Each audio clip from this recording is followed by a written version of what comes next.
بسم الله الرحمن الرحيم. اللهم صل على سيدنا ومولانا محمد أفضل صلواتك بعدد معلوماتك وبارك وسلم وصل عليه. بسم الله الرحمن الرحیم. عزیز طلباء کرام، مختارات من ادب العرب سے بحمد اللہ تعالی آج ہمارا 40واں سبق ہے، اور یہ بھی ابتلاء کعب بن مالک رضی اللہ تعالی عنہ کے مضمون کا آج ایک اور درس اور ایک آخری درس ہے.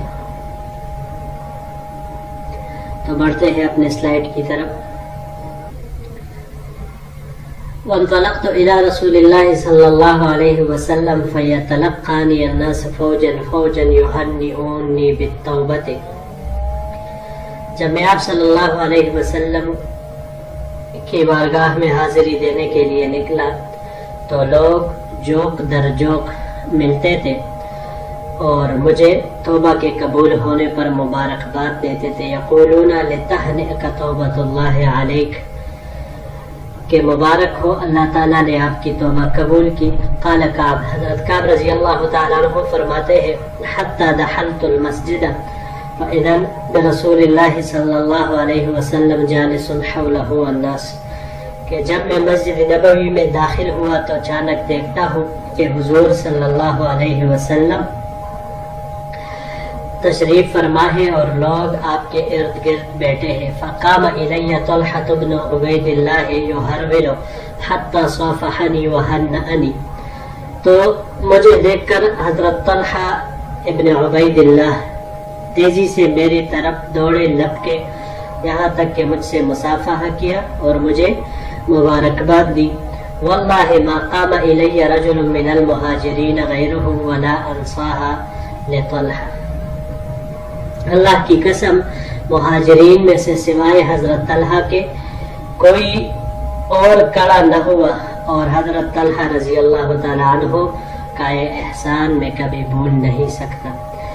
قال کعب، حضرت کعب رضی اللہ عنہ فرماتے ہیں فلما سلمت علی رسول اللہ صلی اللہ علیہ وسلم قال رسول اللہ صلی اللہ علیہ وسلم وهو يبرق وجهه من السرور، کہ جب میں نے حضور صلی اللہ علیہ وسلم کو سلام کیا تو آپ صلی اللہ علیہ وسلم کا رخ انور، آپ کا چہرہ مبارک مسرت سے چمک رہا تھا.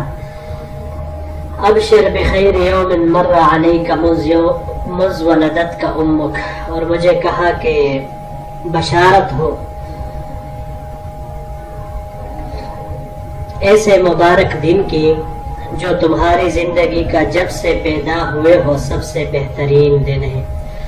قال قلت امن عندک یا رسول اللہ ام من عند اللہ، میں نے کہا کہ اللہ کے رسول یہ آپ کی جانب سے ہے یا اللہ کی جانب سے ہے.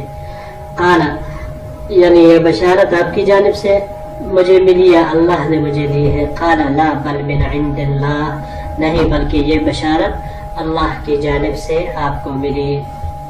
یہاں پر دو لفظ ہے، پہلا یہنئونی ہنا سے ہے. ہنا یہ باب تفعیل سے تہنئتن مبارکباد دینے کے معنی میں یہ آتا ہے. اس کے علاوہ یہ دوسرا لفظ جو ہے یحرول ہرولتن باب فعل سے، ہرولتن مصدر اس کا آتا ہے تیز چلنے کے معنی میں، دوڑنے کے معنی میں، لپکنے کے معنی میں یہ آتا ہے. اگلے سلائیڈ کی طرف بڑھتے ہیں.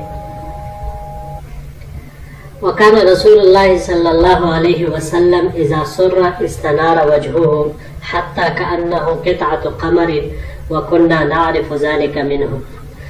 حضور صلی اللہ علیہ وسلم جب خوش ہوتے تھے تو آپ کا چہرہ انور ایسے چمکتا تھا جیسے چاند کا ٹکڑا ہو، اور ہم یہ بات جانتے تھے. فلما جلست بین یدیہ، جب میں آپ صلی اللہ علیہ وسلم کے سامنے بیٹھا قلت یا رسول اللہ، میں نے عرض کیا اے اللہ کے رسول، ان من توبتی ان انخلع من مالی صدقۃ الی اللہ و الی رسول اللہ، میرے توبہ کا تقاضا یہ ہے کہ میں اپنا تمام مال اللہ کے راستے میں اور اس کے رسول صلی اللہ علیہ وسلم کے لیے صدقہ کرو.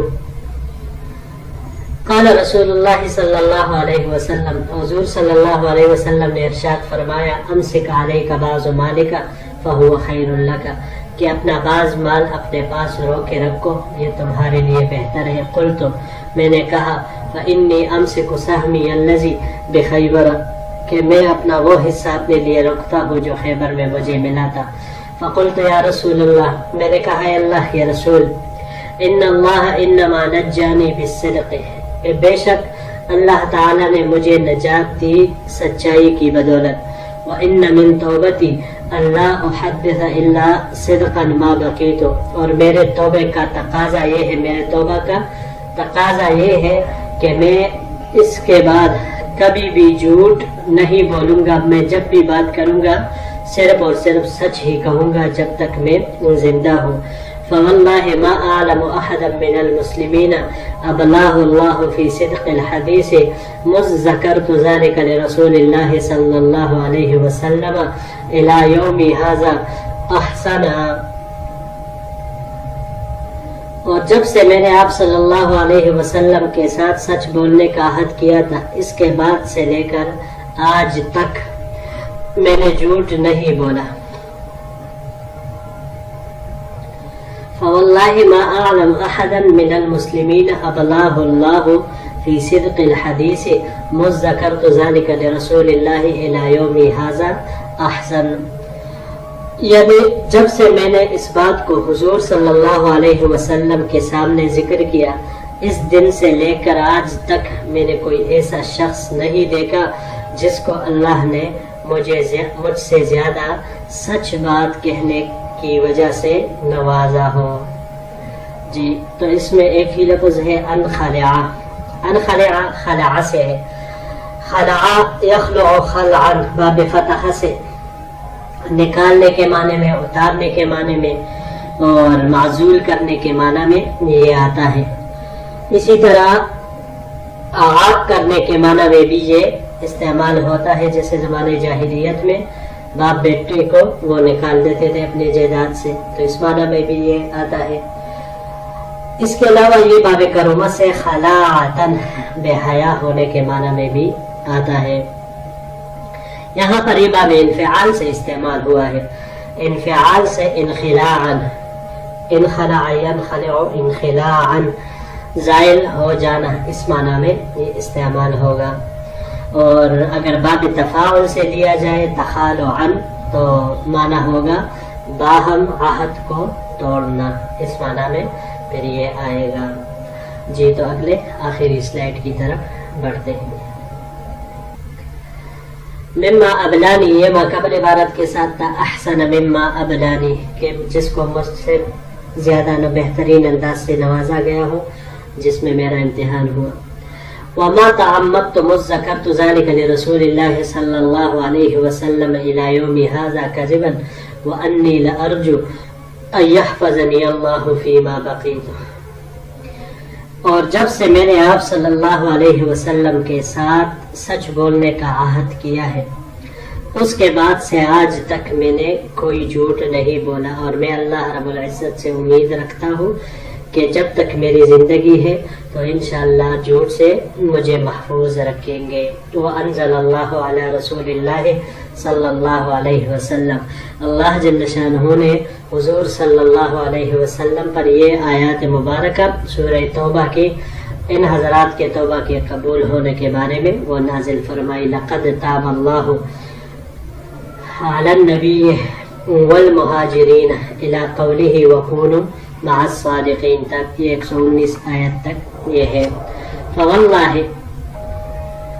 فواللہ ما انعم اللہ علی من نعمت قط بعد ان ہدانی للاسلام اعظم فی نفسی من صدقی لرسول اللہ اللہ اکون کذبتہ.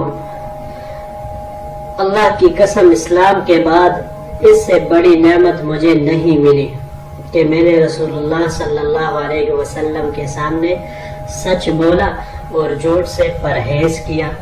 کیونکہ اگر میں جھوٹ بولتا تو کیا ہوتا؟ فَأَهْلِكَ كَمَا هَلَكَ الَّذِينَ كَذَبُوا، تو اسی طرح ہلاکت میں پڑ جاتا جس طرح جھوٹ بولنے والے ہلاکت میں پڑ گئے. فإن اللہ قال للذین کذبوا حین انزل الوحی شر ما قال لأحد، کیونکہ اللہ تبارک و تعالی نے جب وحی اتاری تو ان جھوٹ بولنے والوں کے بارے میں ایسی بری بات ارشاد فرمائی جو کسی ایک کے بارے میں کہی جا سکتی ہے. فقال اللہ تبارک و تعالی سیحلفون باللہ لکم اذا انقلبتم الیہم، کہ ان قریب یہ لوگ تمہارے پاس آ کر قسم کھائیں گے جب آپ ان کی طرف واپس جاؤ گے.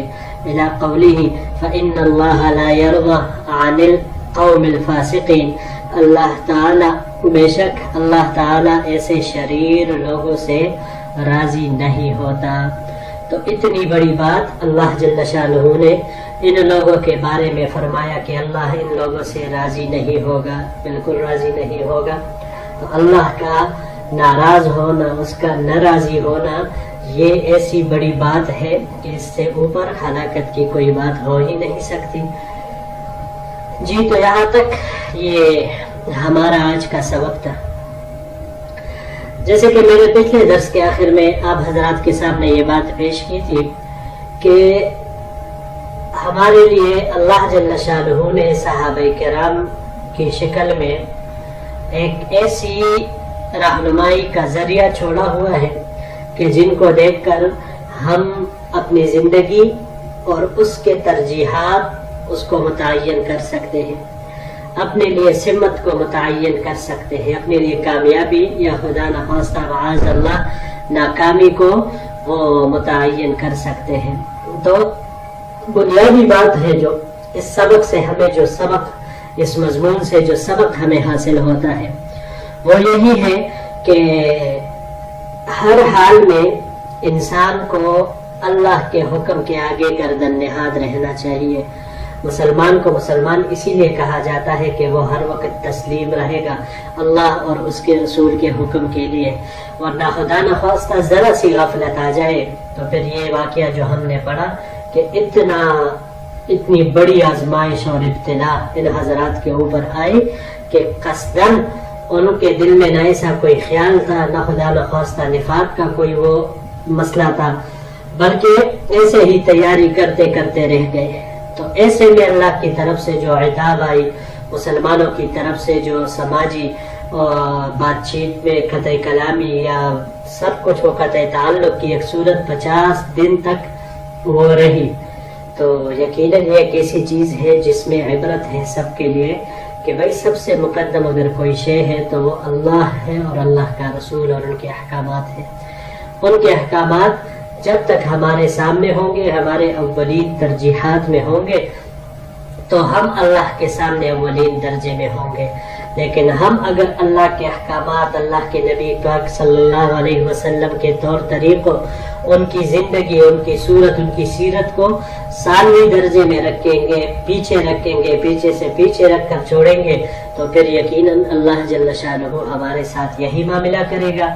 اسی طرح وہ ہمارے ساتھ معاملہ کرے گا جس طرح ہم اللہ کے دین کے ساتھ، اللہ کے احکامات کے ساتھ اور اللہ کے نبی کے طور طریقوں کے ساتھ وہ کریں گے. تو اللہ جل شانہ سے دست دعا ہے کہ اللہ جل شانہ ہم سب کو صحیح معنوں میں، صحیح دین پر پوری طرح دین کے ہر شعبے میں ہم سب کو استعمال فرما کر اخلاص کے ساتھ عمل کرتے ہوئے اللہ جل شانہ ہم کو دین کی خدمت کے لیے قبول فرمائے اور ہماری موت کا وقت جب آئے تو اس حال میں ہو کہ اللہ ہم سب سے راضی ہو.